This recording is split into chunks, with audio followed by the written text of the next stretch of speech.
창세기 16장부터 19장까지의 말씀입니다. 아브람의 아내 사레는 아이를 낳지 못했습니다. 그녀에게는 이집트 출신의 여종이 있었는데 그녀의 이름은 하갈이었습니다. 사레가 아브람에게 말했습니다. 여호와께서 내가 아이 낳는 것을 막으시니 내 여종과 동침하십시오. 어쩌면 내가 그녀를 통해 아이를 얻을지도 모릅니다. 아브람이 사레의 말을 들었습니다. 아브람의 아내 사레가 자기 여종인 이집트 여인 하갈을 데려다가 자기 남편 아브람에게 아내로 준 것은 아브람이 가나안 땅에 살기 시작한 지 10년이 지난 무렵입니다. 아브람이 하갈과 동침하니 하갈이 임신을 하게 됐습니다. 자기가 임신한 것을 알게 되자 하갈은 자기 여주인을 업신여겼습니다. 그러자 사레가 아브람에게 말했습니다. 내가 당하고 있는 이 고통은 모두 당신 책임입니다. 내가 내 종을 당신 품에 두었건만 이제 그녀가 임신했다고 나를 멸시합니다. 여호와께서 당신과 나 사이에 판단하시기를 바랍니다. 아브람이 말했습니다. 당신의 여종은 당신 손에 달렸으니 당신이 좋을 대로 그녀에게 하시오. 그러자 사레가 하갈을 학대했습니다. 하갈은 사레 앞에서 도망쳤습니다. 여호와의 천사가 광야의 샘 곁, 곧 술길에 있는 샘에서 그녀를 만났습니다. 여호와의 천사가 말했습니다. 사레의 종 하갈아, 네가 어디에서 왔고 어디로 가느냐? 그녀가 대답했습니다. 저는 제 주인 사레를 피해 도망치는 중입니다. 그러자 여호와의 천사가 하갈에게 말했습니다. 내 여주인에게 돌아가서 그녀의 명령에 복종하여라. 여호와의 천사가 하갈에게 말했습니다. 내가 내 자손을 크게 번성케 해 셀 수 없을 만큼 불어나게 할 것이다. 여호와의 천사가 하갈에게 말했습니다. 네가 지금 임신했으니 아들을 낳을 것이다. 그 이름을 이스마엘이라 하여라. 여호와께서 내 고난을 들으셨기 때문이다. 그가 들나귀 같은 사람이 돼 모든 사람과 싸울 것이고 모든 사람은 그와 싸울 것이다. 그가 그 모든 형제들과 대적하며 살 것이다. 하갈은 자기에게 말씀하시는 여호와의 이름을 주는 나를 보시는 하나님이라 불렀습니다. 내가 어떻게 여기서 나를 보시는 하나님을 뵐 수 있었단 말인가? 라고 말했기 때문입니다. 그래서 그 샘은 부엘라헤 로이라 불리게 됐습니다. 지금도 그 샘은 가데스와 베렛 사이에 있습니다. 이렇게 해서 하갈은 아브람의 아들을 낳았습니다. 아브람은 하갈이 낳은 아들에게 이스마엘이라는 이름을 지어주었습니다. 하갈이 아브람에게 이스마엘을 낳아 주었을 때 아브람은 86세였습니다. 17장. 아브람이 99세 때 여호와께서 그에게 나타나 말씀하셨습니다. 나는 전능한 하나님이다. 너는 내 앞에서 온 마음으로 순종하며 깨끗하게 행하여라. 내가 나와 너 사이의 언약을 맺을 것이다. 그리고 내가 너를 심히 크게 번성하게 하겠다. 그러자 아브람이 얼굴을 땅에 대고 엎드렸습니다. 하나님께서 그에게 말씀하셨습니다. 보아라, 내가 이제 너와 언약을 세우니 너는 수많은 나라들의 조상이 될 것이다.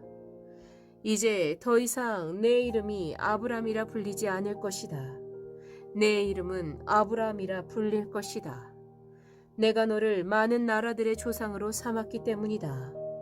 내가 너를 크게 번성케 하겠다. 내가 너로 말미암아 나라들을 세울 것이며 왕들이 너로부터 나올 것이다. 내가 내 언약을 나와 너 사이에 그리고 내 뒤에 올 자손 사이에 세워 영원한 언약으로 삼고 내 하나님 그리고 내 자손의 하나님이 될 것이다. 내가 지금 나그네로 있는 이 가나안 온 땅을 내가 너와 내 자손에게 주어 영원한 소유물이 되게 하고 나는 그들의 하나님이 될 것이다. 하나님께서 아브라함에게 말씀하셨습니다.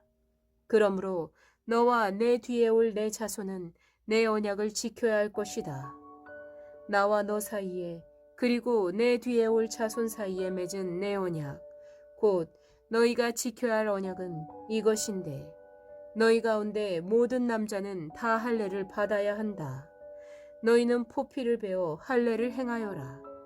이것이 나와 너희 사이에 맺은 언약의 표시가 될 것이다.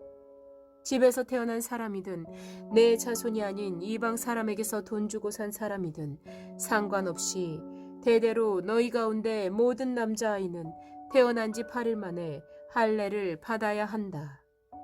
내 집에서 태어난 사람이든 돈 주고 산 사람이든 다 할례를 받아야 한다. 그렇게 해야 내 언약이 너희 몸에 영원한 언약으로 새겨질 것이다. 할례 받지 않은 남자, 곧 그 몸에 포피를 베지 않은 남자는 내 언약을 어긴 것이기 때문에 그 백성들 가운데서 끊어질 것이다. 하나님께서 다시 아브라함에게 말씀하셨습니다. 이제 내 아내 사레에 대해 말한다. 이제는 그녀를 사레라 부르지 마라. 그녀의 이름은 사라가 될 것이다. 내가 그녀에게 복을 주어 반드시 그녀를 통해서 내 아들을 낳아주게 하겠다.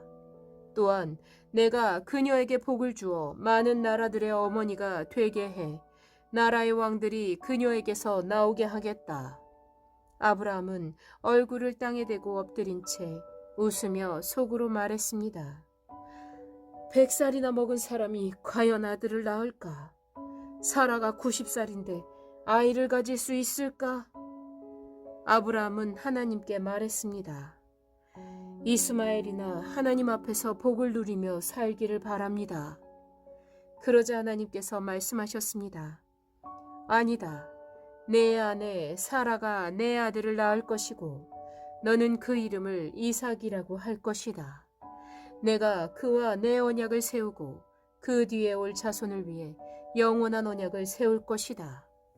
그리고 이스마엘에 관해서는 내가 내 말을 들었으니 내가 반드시 그에게 복을 주어 자식을 많이 낳게 하고 심히 크게 번성하게 하겠다.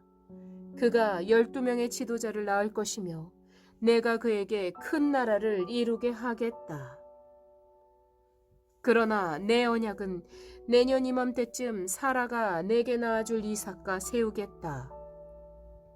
하나님께서 아브라함과 말씀하시기를 마치셨습니다. 그리고 그를 떠나 올라가셨습니다. 아브라함은 그의 아들 이스마엘과 그의 집에서 태어난 사람이든지 돈 주고 산 사람이든지 그 집안의 모든 남자들을 데려다가 하나님께서 말씀하신 대로 바로 그날 할례를 베풀었습니다. 할례를 받을 때 아브라함의 나이는 99세였습니다. 그리고 할례를 받을 때 그의 아들 이스마엘의 나이는 13세였습니다. 바로 그날에 아브라함과 그의 아들 이스마엘이 할례를 받았습니다. 그리고 아브라함 집안의 모든 남자, 곧 그 집에서 태어난 사람이든지 이방 사람에게서 돈으로 산 사람이든지 상관없이 다 그와 함께 할례를 받았습니다. 18장 여호와께서 마므레의 큰 나무들 근처에서 아브라함에게 나타나셨습니다. 그때 아브라함은 한낮의 열기 속에서 장막 입구에 앉아 있었습니다. 아브라함이 눈을 들어보니 세 사람이 맞은편에 서 있었습니다. 아브라함은 그들을 보자마자 맞이하러 얼른 장막에서 뛰어나갔습니다. 그리고 땅에 엎드려 절했습니다. 아브라함이 말했습니다. 네, 주여, 제가 주의 은총을 입었다면 주의 종을 그냥 지나치지 마십시오. 물을 갖다 드릴 테니 발을 씻으시고 이 나무 아래에서 쉬십시오. 빵을 조금 갖다 드릴 테니 기운을 차리신 후에 갈 길을 가십시오. 여러분께서 종에게로 오셨기 때문입니다. 그들이 대답했습니다. 그리하여라. 내 말대로 하여라. 아브라함은 서둘러 장막 안에 있던 사라에게 가서 말했습니다. 얼른 고운 밀가루 3스아를 가져다가 반죽해 빵을 만드시오. 아브라함이 가축들이 있는 대로 달려가서 가장 살찌고 좋은 송아지 한 마리를 골라 하인에게 주니 하인이 서둘러 요리를 했습니다. 아브라함이 버터와 우유와 하인이 요리한 송아지 요리를 그들에게 주었습니다. 그들이 먹는 동안 아브라함은 그들 가까이에 있는 나무 아래에 서 있었습니다. 그들이 아브라함에게 물었습니다. 내 아내 사라는 어디 있느냐? 아브라함이 대답했습니다. 지금 장막 안에 있습니다. 그러자 여호와께서 말씀하셨습니다. 내가 내년 이맘때쯤 반드시 내게 돌아오겠다. 그때 내 아내 사라에게 아들이 있을 것이다. 사라는 아브라함의 뒤에 있는 장막 입구에서 듣고 있었습니다. 아브라함과 사라는 이미 나이가 많아 늙었고 사라는 아이를 낳을 수 있는 시기가 지난 상태였습니다. 그래서 사라는 속으로 웃으면서 말했습니다. 내가 이렇게 늙어서 기력이 없고 내 주인도 늙었는데 내게 과연 그런 기쁜 일이 있겠는가? 그러자 여호와께서 아브라함에게 말씀하셨습니다. 사라는 왜 웃으며 내가 이렇게 늙었는데 정말 아이를 낳을 수 있겠는가라고 하느냐? 여호와께 어려워서 못할 일이 있겠느냐? 내가 내년 이맘때쯤 곧 정해진 때에 내게 돌아올 것이며 사라에게 아들이 있을 것이다. 사라는 두려워서 거짓말을 했습니다. 저는 웃지 않았습니다. 그러자 여호와께서 말씀하셨습니다. 아니다, 내가 웃었다. 그리고 그 사람들은 거기에서 일어나 소돔 쪽을 바라보았습니다. 아브라함은 그들을 전송하려고 그들과 함께 걸어갔습니다. 그때 여호와께서 말씀하셨습니다. 내가 지금 하려는 일을 아브라함에게 숨기겠는가? 아브라함은 분명히 크고 강한 민족이 될 것이며 땅의 모든 나라들이 그를 통해 복을 받게 될 것이다. 내가 아브라함을 선택한 것은 아브라함이 그의 자녀와 그의 집안 자손들에게 명해 여호와의 길을 지켜 의와 공의를 실천하게 하기 위한 것이다. 그리하여 나 여호와가 아브라함에게 말한 것을 그를 위해 다 이루고자 하는 것이다. 여호와께서 말씀하셨습니다. 소돔과 고모라에 대한 부르짖음이 크고 그 죄악이 심히 무겁다. 내가 내려가서 그들이 한 짓이 내게 들린 부르짖음과 같은지 그렇지 않은지 살펴보고 알고자 한다. 그 사람들이 그곳을 떠나 소돔을 향해 갔습니다. 그러나 아브라함은 여호와 앞에 그대로 서 있었습니다. 아브라함이 다가서면서 말했습니다. 주께서는 의인을 악인과 함께 쓸어 버리시렵니까? 만약 그 성에 의인 50명이 있다면 어떻게 하시겠습니까? 그 성에 의인 50명이 있는데도 그곳을 용서하지 않고 정말 쓸어버리시겠습니까? 의인을 악인과 같이 죽이고 의인을 악인처럼 대하시는 것은 주께는 있을 수 없는 일입니다. 온 세상을 심판하시는 분인 주께서 공정하게 판단하셔야지 않겠습니까? 여호와께서 말씀하셨습니다. 내가 소돔 성에서 의인 50명을 찾으면 그들을 위해 그 온 땅을 용서할 것이다. 아브라함이 대답했습니다. 제가 비록 먼지와 재 같은 존재에 불과하지만 내 주께 감히 말씀드리겠습니다. 만약 의인 50명에서 5사람이 모자란다면 어떻게 하시겠습니까? 그 5사람 때문에 그 성 전체를 멸망시키시겠습니까? 여호와께서 말씀하셨습니다. 만약 거기에서 45명을 찾으면 내가 멸망시키지 않겠다. 아브라함이 다시 말했습니다. 만약 거기에서 40명만 찾으신다면 어떻게 하시겠습니까? 여호와께서 말씀하셨습니다. 40명을 위해 내가 그렇게 하지 않겠다. 아브라함이 말했습니다. 내 주여, 노여워하지 마십시오. 제가 말씀드리고자 합니다. 만약 거기에서 30명만 찾으시면 어떻게 하시겠습니까? 여호와께서 대답하셨습니다. 30명을 찾으면 내가 그렇게 하지 않겠다. 아브라함이 말했습니다. 제가 감히 주께 말씀드리고자 합니다.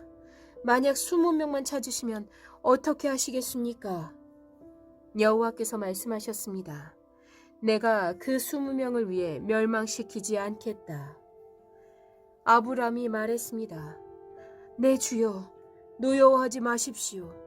제가 마지막으로 한 번만 더 말씀드리겠습니다. 만약 거기에서 10명만 찾으시면 어떻게 하시겠습니까? 여호와께서 대답하셨습니다. 내가 그 10명을 위해 멸망시키지 않겠다. 여호와께서 아브라함에게 말씀하시기를 마치시고 즉시 떠나셨습니다. 그리고 아브라함도 자기 집으로 돌아갔습니다. 19장. 저녁 때 두 천사가 소돔에 도착했습니다. 롯이 성문에 앉아 있다가 그들을 보자마자 얼른 일어나 맞이하고 땅에 엎드려 절했습니다. 롯이 말했습니다. 내 주여, 가던 길을 멈추고 주의 종의 집에 들어와 발을 씻고 주무신 후에 아침 일찍 가시던 길을 가십시오. 그들이 말했습니다. 아니다. 우리는 거리에서 밤을 지샐 생각이다. 롯이 그들에게 간곡히 권하자 그들은 돌이켜 롯의 집으로 갔습니다. 롯이 그들을 위해 식사를 준비하고 누룩 없는 빵을 구워주니 그들이 먹었습니다. 그들이 잠자리에 들기 전에 그 성의 사람들, 곧 소돔 사람들이 젊은이로부터 늙은이에 이르기까지 사방에서 몰려나와 그 집을 에워쌌습니다.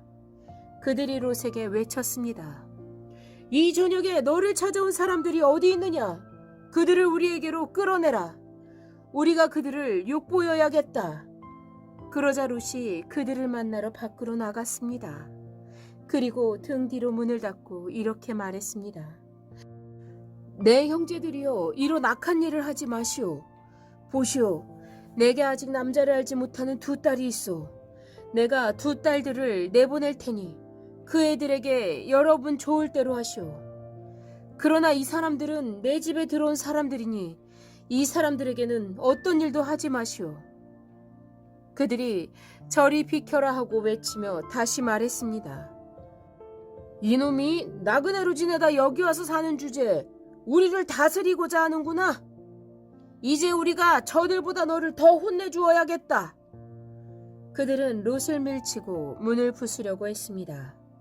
그러자 안에 있던 그 두 사람이 손을 내밀어 롯을 집 안으로 끌어들이고는 문을 닫아버렸습니다. 그리고 그 집 입구에 있던 늙은이나 젊은이 할 것 없이 눈을 멀게 하니 그들이 입구를 찾을 수 없었습니다. 그 사람들이 롯에게 말했습니다. 여기 이 성에 사위나 내 아들들이나 내 딸들이나 내게 속한 다른 사람들이 또 없느냐? 그들을 모두 이곳에서 내보내거라. 우리가 이곳을 멸망시키려고 한다. 이들의 죄로 인해 여호와께 부르짖음이 크므로 여호와께서 이곳을 멸망시키기 위해 우리를 보내셨다. 그러자 롯이 밖으로 나가 자기 딸들과 결혼할 사위들에게 말했습니다. 어서 서둘러 이곳을 떠나야 하네. 여호와께서 이 성을 멸망시키려고 하신다네. 그러나 그의 사위들은 그 말을 우습게 여겼습니다. 동틀 무렵 천사들이 롯을 재촉하며 말했습니다. 서둘러라. 여기 있는 내 아내와 내 두 딸을 데리고 가거라. 그러지 않으면 이 성에 심판의 벌이 내릴 때 너희도 멸망할 것이다. 롯이 꾸물거리자 그 사람들은 롯과 그의 아내와 그의 두 딸의 손을 잡아 끌어서 성 바깥으로 데리고 나왔습니다. 여호와께서 롯에게 자비를 베푸신 것입니다. 롯의 가족들을 이끌어내자마자 그 두 사람 가운데 한 사람이 말했습니다. 너는 목숨을 건지기 위해 도망가거라. 뒤를 돌아보지 마라. 평원에 멈춰서지 말고 산으로 도망가거라. 그러지 않으면 너희도 다 멸망하게 될 것이다. 롯이 그들에게 말했습니다. 내 주여, 제발 그렇게 하지 마십시오. 주의 종이 주께 은총을 입었고 주께서 제게 큰 자비를 베풀어 제 목숨을 살려주셨지만 저는 저 산까지 도망갈 수 없습니다. 저 산에 이르기도 전에 이 재앙에 미쳐서 제가 죽을지도 모릅니다. 보십시오. 저기 있는 성이 도망치기에도 가깝고 작은 마을이니 제가 그곳으로 도망치게 해주십시오. 그러면 제 목숨이 보존될 것입니다. 그가 롯에게 말했습니다. 보아라, 내가 이 일에도 내 부탁을 들어주겠노라. 내가 말한 그 성을 내가 뒤엎지 않을 것이다. 서둘러서 그곳으로 도망가거라. 내가 거기에 도착하기 전까지는 내가 아무것도 하지 않겠다. 그리하여 이 마을은 소알이라고 불리게 됐습니다. 해가 지평선 위로 솟아올랐을 때 롯은 소알에 들어갔습니다. 그러자 여호와께서 바로 하늘로부터 곧 여호와께로부터 소돔과 고모라 위에 유황과 불을 비처럼 쏟아부으셨습니다. 여호와께서 그 성들과 온 들판과 그 성에 사는 모든 사람들과 그 땅의 모든 식물들을 다 뒤엎어 버리셨습니다. 그때 롯의 아내는 뒤를 돌아보아 소금 기둥이 되고 말았습니다. 아브라함은 다음 날 아침 일찍 일어나 그가 여호와 앞에 섰던 곳으로 가 보았습니다. 그는 소돔과 고모라와 그 들판의 온 땅을 내려다 보았습니다. 그가 보니 그 땅의 연기가 화로에서 피어나는 연기처럼 솟아오르고 있었습니다. 하나님께서는 들판의 성들을 멸망시키실 때 아브라함을 기억하셨습니다. 그래서 롯이 살던 성들을 뒤엎으실 때 그 뒤엎으심 가운데서 롯을 구해 주셨습니다. 롯과 그의 두 딸은 소알에서 사는 것이 무서워 소알을 떠나 산에서 살았습니다. 그와 두 딸은 동굴에서 살았습니다. 큰 딸이 작은 딸에게 말했습니다. 우리 아버지는 늙으셨는데 이 땅에는 세상의 관습을 따라 우리와 결혼할 사람이 없구나. 자, 우리가 아버지에게 술을 마시게 하고 아버지와 동침해 우리 아버지의 자손을 보존하자. 그날 밤 그들은 자기 아버지에게 술을 마시게 하고 큰 딸이 들어가 그녀의 아버지와 함께 자리에 누웠습니다. 그러나 롯은 그녀가 눕고 일어나는 것을 알지 못했습니다. 다음 날 큰 딸이 작은 딸에게 말했습니다. 어젯밤에는 내가 아버지와 함께 누웠으니 오늘 밤에도 우리가 아버지에게 술을 마시게 하자. 그리고 네가 들어가 아버지와 동침해 우리 아버지의 자손을 보존하도록 하자. 그리하여 그들은 그날 밤도 역시 자기 아버지에게 술을 마시게 하고 작은 딸이 들어가 그녀의 아버지와 함께 자리에 누웠습니다. 그러나 그는 그녀가 눕고 일어나는 것을 알지 못했습니다. 롯의 딸들이 그 아버지로 인해 임신하게 됐습니다. 큰 딸은 아들을 낳고 이름을 모압이라고 지었습니다. 그리하여 그는 오늘날 모압 족속의 조상이 됐습니다. 작은 딸도 아들을 낳고 이름을 베남미라고 지었습니다. 그리하여 그는 오늘날 암몬 족속의 조상이 됐습니다.